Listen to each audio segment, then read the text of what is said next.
Hi guys, welcome back to Retrospect. Today's video is another cartoon mashup painting, and I'll be showing you how to use liquid frisket, sometimes called masking fluid, and I'll be using a stencil as well later on. So I'm going to be using this incredible white mask liquid frisket because it's just a bit easier to control where it goes in a larger surface area than the tiny precise one. I'll be using it with this color shaper brush, which is a synthetic tip brush, because the frisket would just gum up the bristles of a regular brush. And this one has an angled tip, so it's easier to get precise lines. And I'll just be outlining anywhere that is adjacent to where I want to use my stencil on. So anywhere on the gray area of the cat will be getting the stencil, so I'm going to be outlining everything around that. Once it's all outlined, I just wait maybe 10 to 20 minutes for the frisket to dry. It should be sticky or tacky to the touch, and then I can put my stencil on it. And here I'm just checking, my paint was a little too light in contrast to the cat, so I remixed it and I've put some darker paint down just so it stands out a bit more. Otherwise there's no point in putting a stencil on if you can't really see the color. I'm just using a Filbert brush actually, because I don't really have a stencil brush in my kit right now, and I'm just using a dry brush technique to sort of dab it on in the areas that I want the dots.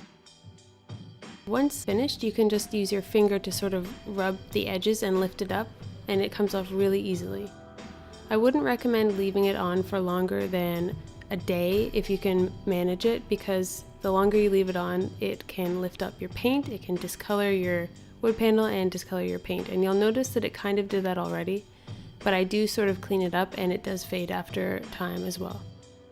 And now I'm using my trusty Trekell liner brush to do the black outlines. I'm just sort of trying to get them as smooth as possible, but I do end up going over a lot of areas because my hand isn't always steady, and especially with those raised dots, the paint I put down is not smooth to the surface, so they made it harder to get a smooth line on top of.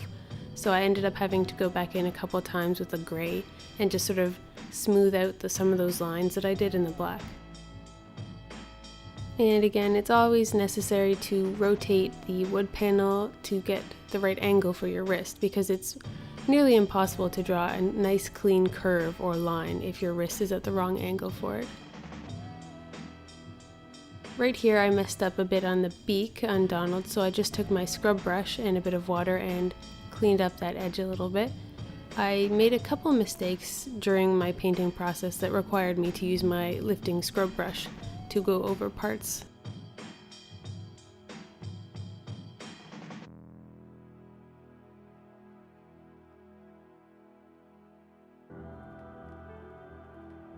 This part on the hand, I actually had to do that because I tried to make that finger there, well, that's actually a thumb, skinnier with white paint, and the black paint wasn't quite dry and ended up getting muddy and messy, as you can see.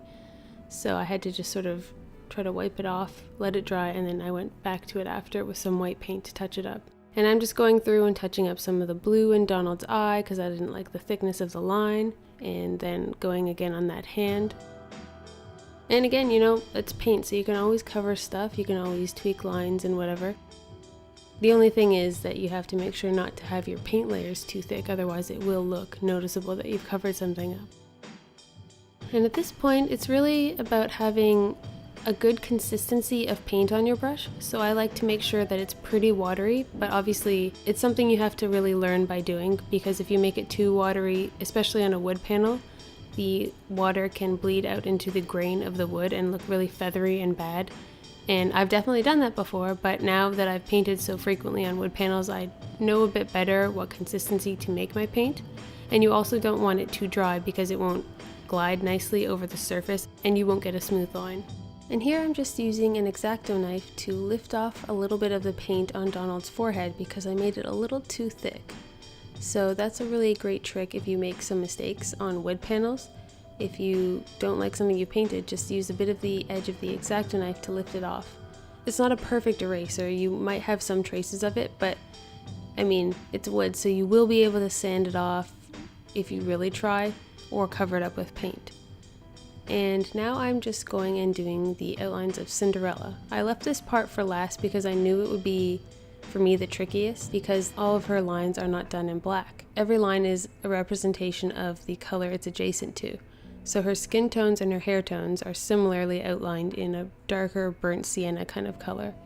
And her gloves and her bodice and top of her dress and headband are outlined in shades of light gray and darker bluey gray. It makes it feel lighter and more ethereal than I think a black outline would, especially on her dress. It's supposed to be so sparkly and flowy that you wouldn't want to crush it with a black outline. Though I did worry that the change in outline color would make this piece not feel as unified as I wanted, but I think in the end it really works, and there is some black in Cinderella's choker and her eyelashes to add a bit of weight to the top of the painting.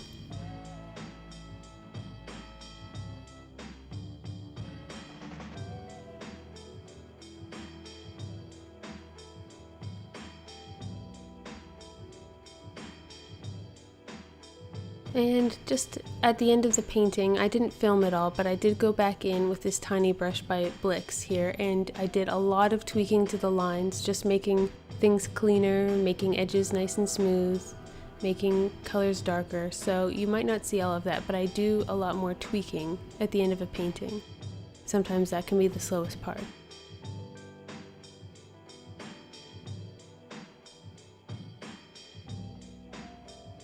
And I just thought I'd give her a little bit of a rosy flush to her cheeks. I did have to go back in with a bit of water and just blend that out again afterwards because it dried in kind of a weird patch. So you'll see in the final picture that it looks nice and smooth. And there's the finished product. I hope you guys enjoyed watching this one, and I will see you in the next one. Bye!